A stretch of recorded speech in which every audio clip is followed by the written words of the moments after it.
Good morning guys. Dito na lang tayo sa ating routine ang magpakain ng ating mga alagang kambing. So may i-share ako sa inyo guys.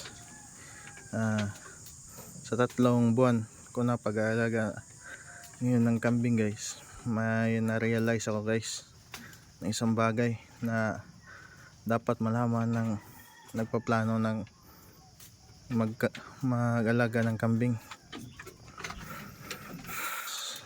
Dapat yung una palang gawin guys ang pag-aalaga ng kambing, dapat i-estimate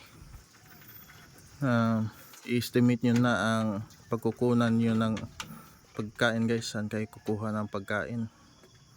Dahil ito guys, i-share ko sa inyo, kapag masama yung panahon guys, hindi mo pwedeng ilabas yung kambing.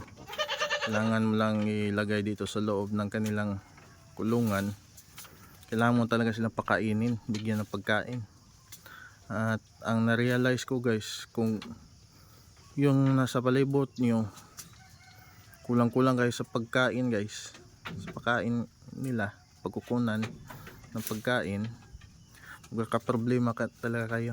Kaya dapat pala kung mag-aalaga ka ng kambing, kailangan mong unang gawin is i-secure ang kanilang pagkukunan ng pagkain. Kailangan mong magtanim ng mga pagkain para may pagkukunan ka. Kasi ang hirap guys kapag wala kang mapagkunan ng pagkain nila, or malayo ka, magkukuha ka ng pagkain sa malayo, talagang pahirapan, nakakaubos ng lakas. Kasi imagine guys, kailangan kumonsumo ng bawat isang kambing ng 6 kilos average. Kung marami kang kambing na aalagaan, nako, magkakaproblema ka kapag wala kang mapagkunan ng kambing, ng pagkain para sa kambing.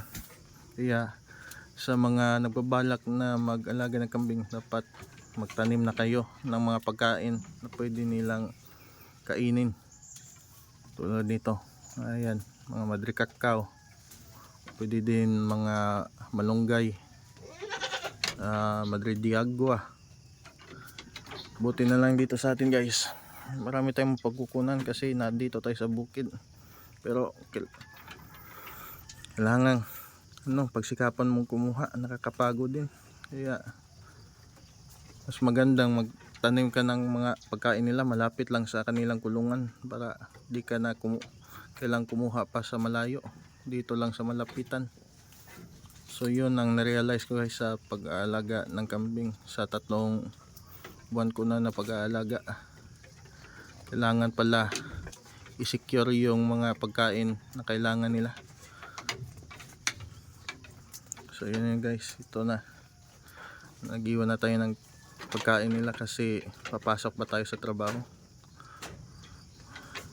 Pabalikan na natin to pag uwi mula sa trabaho. Nakakapagod, pero makita mo lang silang malusog at kumakain, okay na yan, at walang sakit. Parang may tong kambing natin baka kailangan nating ipurga kasi parang may kati-kati sa mga katawan nila. So yun lang guys ang i-share ko sa inyo.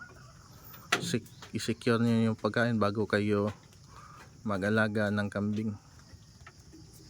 So bye bye.